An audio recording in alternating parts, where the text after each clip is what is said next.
Badan mah hanya mengkoordinasikan Pak. Ya. Tapi insya Allah kita juga minggu depan akan mencoba merapatkan, menginventarisir kejadian longsor maupun banjir. Ya. Kita sampaikan untuk persiapan baik di tingkat kabupaten, tingkat kecamatan, karena ini terus terang Pak Sawekan PRD tadi kewenangannya bukan kewenangan kita, tapi kewenangan BWS. Tapi minimal dikomunikasikan.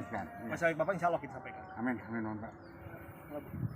Dilanjut. Terkait dengan budaya untuk membuat septic tank di pinggir sungai, mungkin nanti kami juga kerjasama dengan Perkin mungkin ya. Ya, betul. Septic tank dari PUPR bukan PUPR, ya. dengan PUPR ya. Nanti mungkin kerjasama dengan PUPR juga dengan dinas kesehatan ya.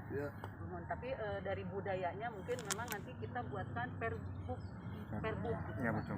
Memang rencananya kami juga sekarang akan membuat perbuk terkait tanaman obat keluarga. Jadi budaya menanam obat keluarga.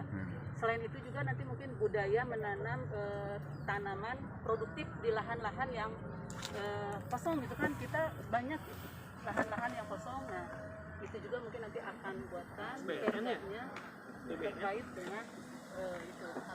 Siap. Ya, itu